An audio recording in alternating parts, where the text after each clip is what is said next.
Welcome to episode number 132 of the Beyond Social Media Show, the podcast for marketing, advertising, public relations, and communications professionals. We're recording live on YouTube on February, 26th, 2015? 28th. 28th? Yeah. Don't know what day it is. Yeah. February 28th, 2015. We always start out with the worst, then we go into some cool stories that happened in online communications, followed up with some cool new tools we found, and wrap it up with some statistics you'll want to know. And BL always has the honors to start it off. What was the worst story of the week, BL?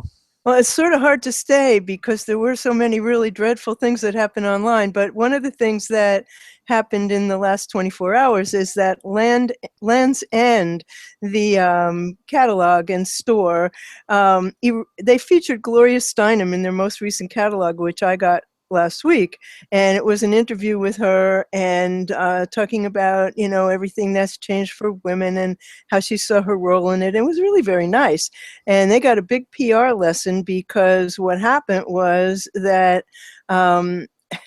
they had this feature, and then to their surprise, they had to issue an apology on Wednesday because they offended some customers because she is pro-choice. And so they absolutely flooded the Facebook page with hundreds of comments, and they vowed to stop shopping at the store. So what did they do? They took her off the website. And they said, "We understand some of our customers were offended by the inclusion of an interview in a recent catalog with Gloria Steinem on her quest for women's equality. We thought it was a good idea, and we heard from our customers that for different reasons it wasn't." What a bunch of wusses. And so their spokesman said that the issue of abortion was not raised in the article, which of course it wasn't. And it said it was an opportunity for us to provide this interview with Gloria because she's known for doing great things. She's a legend. It was never our intention to raise a political or religious issue. And when I looked this afternoon, the phrase Gloria Steinem Land's End had been retweeted 1,454 times, and there were the hundreds of comments on Facebook. And, frankly, I think they made a big mistake taking that off the website. And I know it's a hot button issue, but it's still there. And, what goes online stays online. Well, I think, they probably could have anticipated this, even if they didn't talk about abortion in the article or in the piece.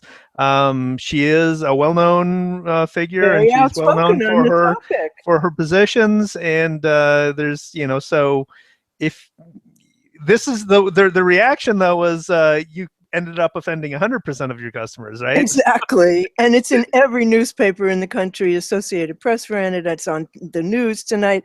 So they really they offended the hell out of me, I'll tell you that, by taking it off. Yeah. So I don't know. This isn't particularly egregious. I put it in bad because it has some. I think it'll have some negative consequences. But a big thing that happened in online communications past week is Google has removed the advertising from the right-hand sidebar rail of their desktop search results. So now there are no ads on the sidebar for desktop searches. This is from a Search Engine Land article by Ginny Marvin. They've removed the text ads from the right rail.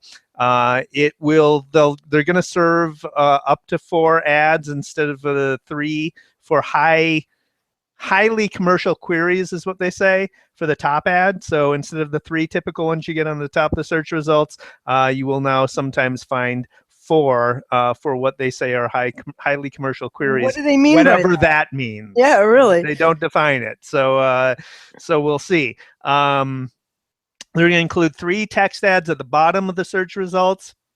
Maximum of 7 ads on any search results page.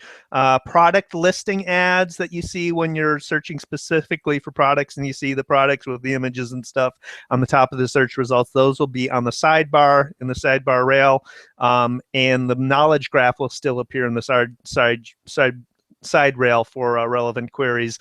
So, I mean, the click-through rates for sidebar ads were not as good as for the top ads. But think about it, you're reducing the number of placements on the page of search results. So there's likely to be higher cost per click. People are likely to be bidding more for those fewer placements now. There's going to be more competition. And so I'm guessing that we're going to see higher click-through rate, higher cost per clicks for those ads, the remaining ads. So that's kind of why it's in the worst. Well, it remains to be seen, but it does remain to be seen. it And there seems like was a logical conclusion. I think you're right, but there was some talk not too long ago about bringing back the authorship code and relating that to search again, and who knows, maybe I'm hoping that, you know, more about people will be there instead of ads, but I'm probably totally wrong. So the thing, you call this predictable, but I call it horrifying. ISIS made direct threats against both Mark Zuckerberg and Jack Dorsey this week, and it's part of a group called Caliphate, and they're an offshoot of a division of ISIS, and they use cyber warfare and launch attacks and spread propaganda. And Wednesday, they did a video on the social media service called Telegram that's often used by ISIS to spread propaganda, and it was a 25-minute video entitled Flames of the Supporters, and it had images of Dorsey and Zuckerberg's faces side by side with bullet holes through them, and neither Facebook nor Twitter has publicly commented on the video, but both of them did announce that they were stepping up their efforts to delete accounts of terrorists at the urging of U.S. security services. And a study recently showed that ISIS influence on Twitter has flatlined since that happened. So I suppose perhaps you are right, but it still is very scary. Yeah, it seems to be working. Good for Facebook and Twitter. You know, yeah, I think it's predictable that they would do that. If you're Jack Dorsey or Zuckerberg, I suspect you've got a pretty good private security force yourself. So, you know, there's that. I would guess you're right. Yeah, I would definitely guess you're right. So, do you have more egregious news? Because I sure do.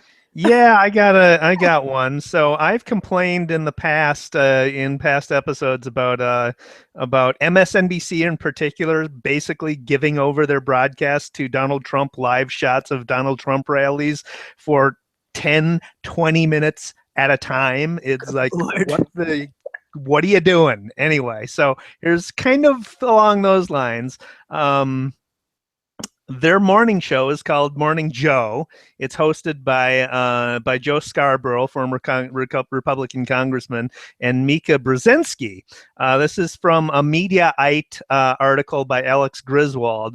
So comedian Harry Shearer leaked audio of MSNBC's Morning Joe hosts Mika Brzezinski and Joe Scarborough chatting behind the scenes with Donald Trump between breaks in their MSNBC town hall featuring Donald Trump, of course. Shearer played it on his weekly radio show, Le Show, and if you haven't listened to the Le Show, you have to, because it's absolutely brilliant. Shearer is hilarious. Anyway, this leaked audio has the host chatting with Trump amiably about a variety of topics, including politics, of course, the primaries, golf, Morning Joe's coverage of Trump's campaign, and fellow journalists. The hosts kind of alternately chat with Trump and answer questions from their producers that are off mic, so you can't hear the producers, what they're saying. You just hear them responding to their producers. But anyway, some of the conversation that occurred, you have to listen to the audio, and we'll post the audio in the show notes. But Brzezinski says, you know what I thought was kind of a wow moment was the guy you brought up on stage, he tells Trump. Chris Trump, Christie? No, not him. Somebody else.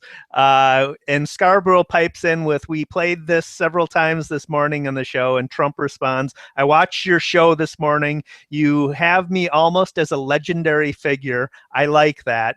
Brzezinski then thanked Trump for agreeing to the interview. Trump responds, you get great ratings and a raise. Me, I get nothing. This makes us all look good. To which Scarborough replies, exactly. It's just kind of an interesting audio to listen to hear the chumminess between the subject and the alleged reporters. Scheer explained that he was broadcasting the audio after news reports suggested that Morning Joe hosts were too close to Trump. And the quote from Scheer as he set this up was, after he played the audio, you can cut the adversarial tension there with a knife, he joked. A butter knife, but still. So you got to listen to the audio. It's kind of revealing about where, I mean, the media is just giving Trump all this free publicity. And why? Because it's for ratings, it's for click-throughs, it's really about business. Well, David Brooks ran, I wasn't going to talk about this until best, but David Brooks ran 199 insults to people, places, and things by Donald Trump in the Times, and he keeps updating it. They're mostly tweets, but it's absolutely mind-boggling. There's absolutely nobody that this man hasn't insulted. And there was also this week, it came to light that his online trolls go after the thousands of millions of them, whatever the hell there are of them. They go after people who criticize him and, bully them online. No, he's a scary dude. That's all I can say. Speaking of scary, villages in India are banning girls from using mobile phones. And given that the vast majority of people in that part of the world, in that whole area of the world, access the internet via mobile phones, that's pretty scary. And the decision was made in the Mashana district, and they felt the technology is a nuisance to society. And they compared the use of mobile phones by girls to liquor, and it said that it distracted them from studies and housework. So if somebody's found violating the resolution, they have to pay a $30 fine, and informers will get $3. And the only exception is women who are talking to their relatives on their parents' phone. And if caught in another village, which is called Gujarat, I think, the parents would have fines or they'd be forced to sweep the village road.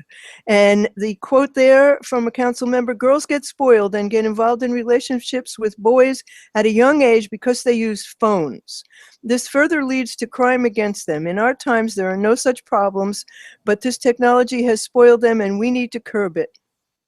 Yeah, that's why they do it, because of phones, not because it's natural. Right, exactly. Not because men and women get together no matter what you do. I mean, the level of oppression of women has not gone down. I don't care what anybody says. It's done in different ways now than it was done before. But do you have more bad news? I don't. I'm done with the bad. Okay, well, I think, one of the worst things that's ever happened ever was this week's endorsement by David Duke, the KKK's Grand Wizard, of Donald Trump. And, frankly, I think the sky truly is falling because David Duke trended on Twitter. And so he told his followers, of which there are many, many of whom show up at Trump's rallies, that voting against Trump at this point is treason to your heritage. And that lying slimeball Trump said he doesn't know who David Duke is. Isn't that a pity? Like, we have a candidate who's even immune to endorsement by Nazis and the KKK. And so he was asked if he'd repudiate the endorsement. And he said, sure, I'd do that if it'd make you feel better, but I don't know anything about him. And his pants caught fire. Yeah, it's not a bad thing. It's a good thing. It's a good thing that David Duke endorsed Trump. I mean, it demonstrates, if nothing else can, just exactly what you're dealing with there. And the United States is a better place than that. That's a small minority in total of the United States population.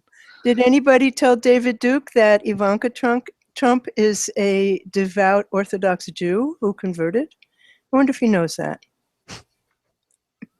She keeps kosher too. Yeah. Does that bring us to better news? Because boy, that one really upsets the hell out of me. It does. And I don't know if you'll think this is better. Well, you probably will think this is better news, but maybe some of our viewers will not. I think it's pretty cool. So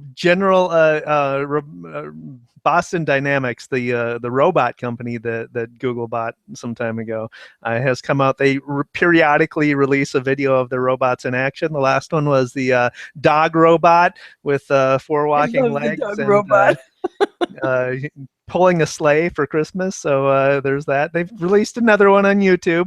Their latest robot is called Atlas. Atlas is a biped.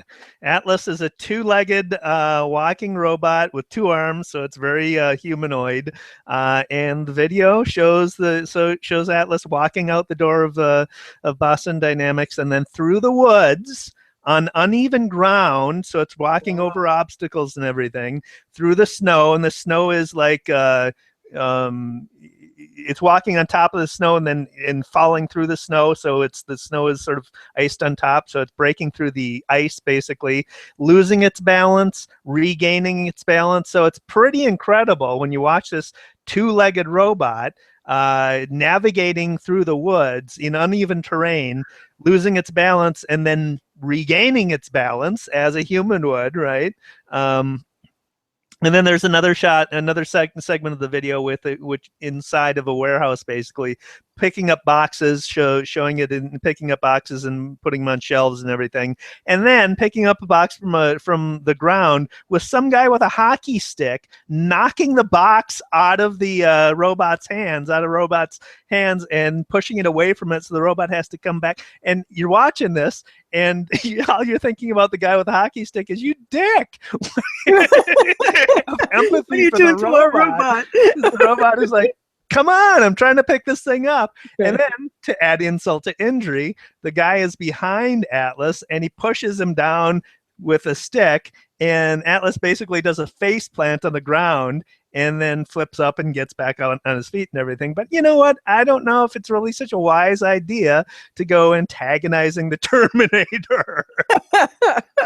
I love robots. I've been in love with robots and the idea of them since I was a little girl. And I was at a 2045 conference, I think it's now 2 years ago, and I've forgotten the name of the speaker, but when we came back from lunch, there was his robotic double sitting there with his glasses on, his shirt on and everything. And we got to interview the robot, but all of a sudden his batteries died. And he had to go away. They pulled the curtain on the robot. I mean, it looked so much like him when you came in. You were sure. The skin, everything. It was amazing. So there was a really brilliant site by an agency copywriter whose name is Gabriel Ferrer, and it's called HelpKenyaNotKanye. And he's urging fans to donate to charities rather than helping Kanye get out of his $53 million in debt that he asked for on Twitter. And so the site has the hashtag HelpKenyaNotKanye, and it's a scrolling site, and it asks you to link to worthy causes, and it links out to the charities. And he said his idea was to equate the value of things that Kanye's selling to exactly what you can get for that total in Africa.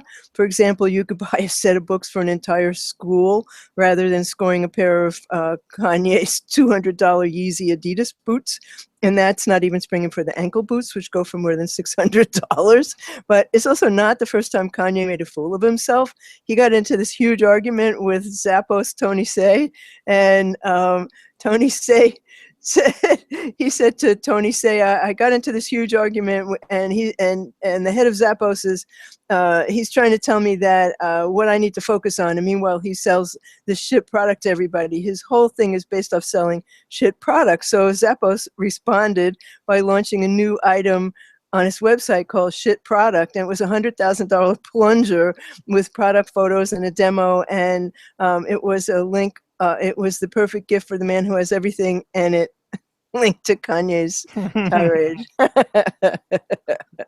So, he can't keep his foot out of his mouth or the plunger out of the toilet, as the case may be. Well, that product, BL, that product deserves a Facebook reaction.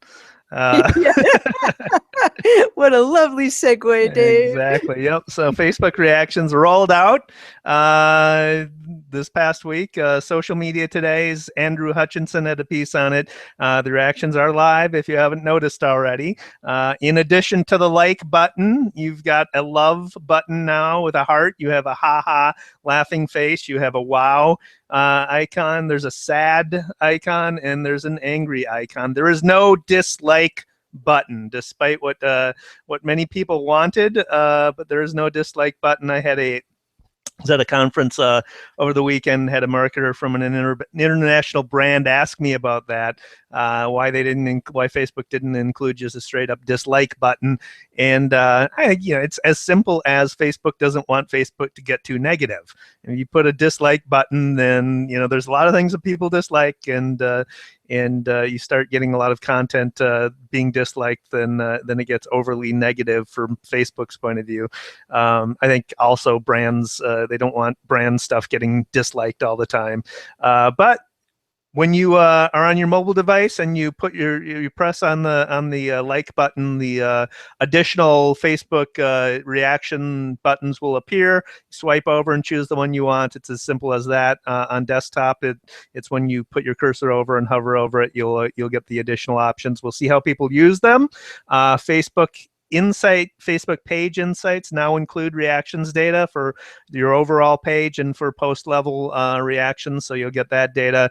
The reactions will inform newsfeed algorithm to determine what you see based on your reactions, so they'll be incorporating that data into visibility of content in your newsfeed.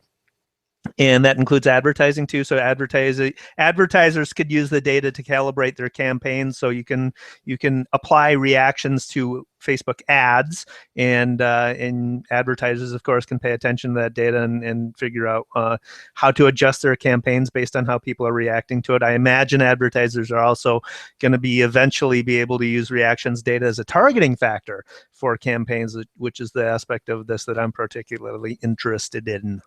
Well, I wonder why they had to make them so ugly. They're horsey and ugly. I mean, I don't want to use them They're emojis. but emojis can look very nice. The ones on the iPhone look really nice. The ones on Gmail look really nice. These are just ugly and horsey. I don't like them. They need a designer. So, I wrote a blog post about this using the new voice typing on Google Docs, which showed up this week as part of the interface. And, I mentioned that I broke my arm, and so I'm a one-fingered typist right now. And so I've tried them all. Drag and Dictate stinks on the Mac. The built-in one on the Mac itself stinks, and WordPress doesn't have one, and Word does, but it stinks. So what I've been doing is I've been using a voice typing add-on that Scott Scowcroft told me about, and he also told me about this early in the week. And now it's on the drop-down tools menu, and Docs voice typing added commands, including you can add tables, you can move stuff to different lines easily. And so you just click on the microphone, it turns red, it's listening. I find it's best to do it with a headset, but that may be because I live in Manhattan and there's surrounding noise. But you speak clearly at a normal volume and pace, and it works pretty damn well. So I've been writing in there with my voice, then cutting and pasting to everywhere else, which is annoying and cumbersome, but it's better than wearing down my finger. So along those lines, the Oatmeal, Matthew Inman, who I just think is hilarious, wrote a post on his blog called Autocorrect Hates You. And he had all these examples of what happens when you use autocorrect. And remember when you said, "Have you seen my yoga pants?" And that became, "Have you seen a yogurt ass ants?" He says, that was me, autocorrect. And he said, "Remember that time that you were giving cooking advice and you said add a pinch of fresh ground black people? That was my bad."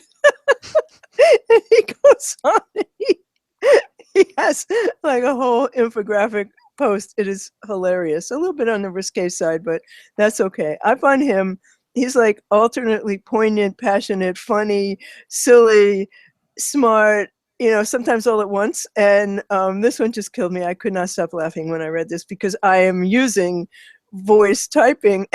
I sent something to my friend the other day that he sent back and said, I was talking about walking my dog because he's been doing that for me. And I said something about when I get out of work, and I was trying to say, like, could you come at 6 o'clock? I don't know. So, I mean, it is, he was right. Everything that he said was right. So, It's a wonder to me that that you can get audio recognition or voice recognition done so well, as you just illustrated with Google Docs, right? yeah. Text correct is just awful. Oh my God, it's the worst. I turned off autocorrect, but still it does like these seriously outrageous things. You know, it keeps calling Benny Vinny. You got to change his name then. Vinny. Yeah, he's going to join the mafia. So does that bring us to shiny objects? It does indeed, yes. Yeah. So let me start. I got a WordPress blog. Well, it's not a plugin because they've implemented it to everyone. So WordPress has implemented Google AMP for everyone now. So accelerated mobile pages is what Google AMP is. It's Google's response to Facebook instant articles. So when you implement Google accelerated mobile pages, it's a markup for content. It gets instantly loaded from search results if you have this in place. This is from a Next Web article by Owen Williams. So Automatic, the company that is behind WordPress.com, enabled all of their WordPress blogs by default for this technology. Hosted WordPress users will get super fast page loads when the visitors come to their sites from Google search results, and you don't need to change anything. So if you've got my blog at WordPress.com site, then you already have that implemented. WordPress has also made a plugin for self-hosted users, which is what we have on our site. Our Beyond Social Media Show.com site is self-hosted. So I've implemented the plugin on our site, and you can see what it looks like. The problem with it is it strips away all of your design, basically. So we have responsive design for our blog, and it loads pretty quickly because it's responsively designed. But if you want to see the difference between what our site looks like and the AMP version that you get from a mobile search results, you just go to any page on the site. So our BeyondSocialMediaShow.com/132 is for this episode. If you go 132/AMP, then you'll see the version of the AMP page, and it's just stripped down content, basically. So our logo is not there, our design colors aren't there. What's the point of that? It's kind of wanky, and it doesn't look. It looks like crap. So I'm not thrilled with it, but it is a user experience kind of thing. So if everybody on Facebook is starting to get all of their content loaded immediately, instantly, then this is Google's response. They need to do the same thing for search results.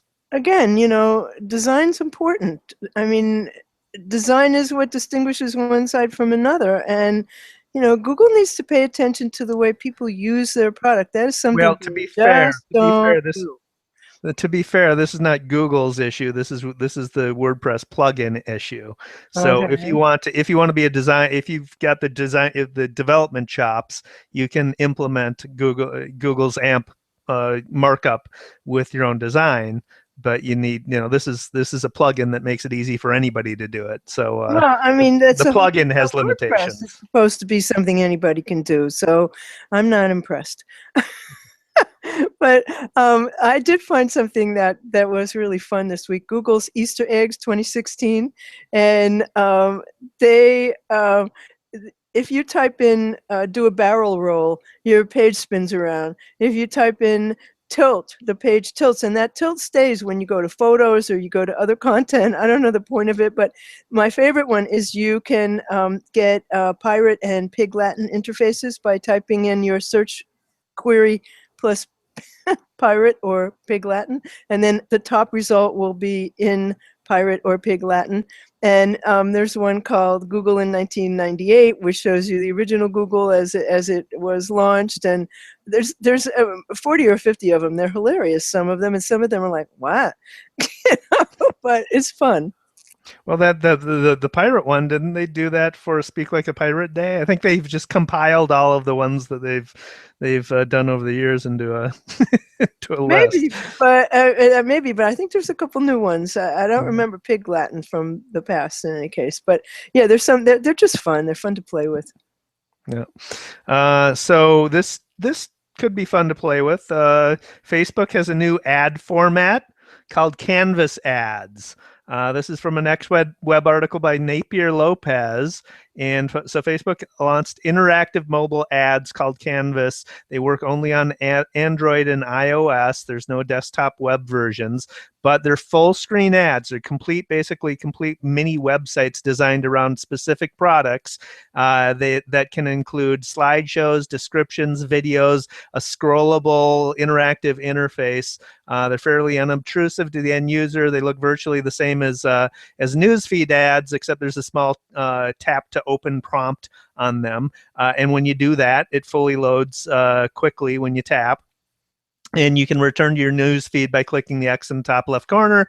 Facebook says test users spend an average of 31 seconds per ad and 70 seconds for the best ones. Overall, 53% of users view more than half of the canvas. That's pretty good engagement numbers for Facebook advertising.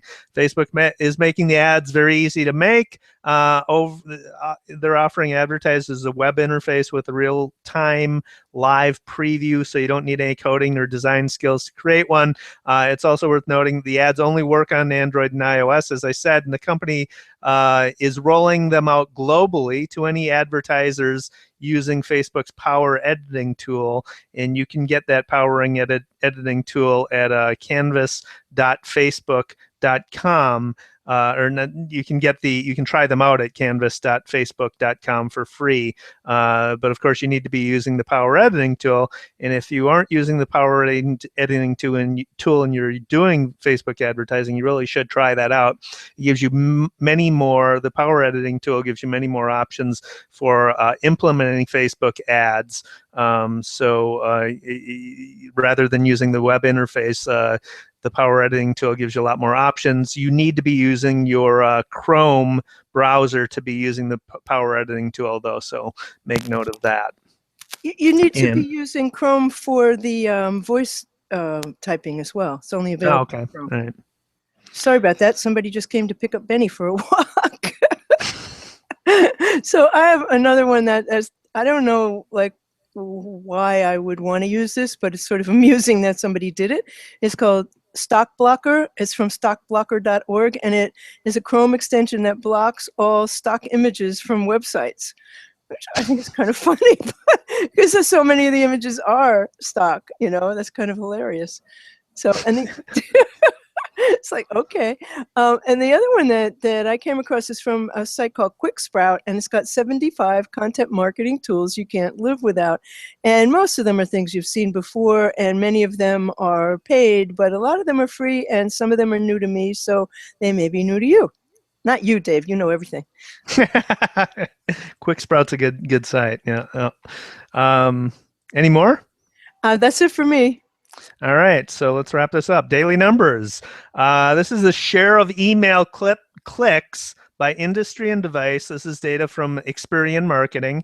And share of email clicks by device and industry based on analysis of participating Experian Marketing Services clients in the US and Canada. So business products and services, 81% of the email clicks are coming from desktop devices, 81% for business products and services. Consumer products and services, 64% are coming from desktop as opposed to 29% from mobile and 7% from tablet. Publishers, 59% are coming from desktop, 33% from mobile, 9% from tablet. Travel, 57% on desktop, 29% on mobile, 13% on tablet. Media and entertainment, 56% on desktop, 39% on mobile. Multi-channel retailers, 45% on desktop, 45% on mobile. It's interesting that there's still a very significant number. In fact, the majority for most of these categories are coming from desktop users. And when you think about it, business products and services, 81% on desktop. Of course, that's going to be the case. When you're researching business solutions, you're likely to going to be in the office anyway. Publishers too. So you're consuming news often. If you're getting your news through an email, it's links to full articles, so you're probably going to want to read those on your desktop, and you're probably doing that. That's just a better experience. Travel makes more sense that there's a lot of mobile on there. So anyway, interesting stats. That is, and I wouldn't have expected it. So that brings us to the end of episode 132, right? It does indeed. And you can find David online. He's at D. Erickson on Twitter. I am at What's Next on Twitter. Dave blogs at eStrategyBlog.com and CreativePR.com. Is that correct? That's right. Yeah, a wonderful blog which you should read and get the newsletter. And we are at BeyondSocialMediaShow.com, where you will find an archive of all 132 of our episodes with the videos timestamped and show notes with links to everything we talked about. And we are on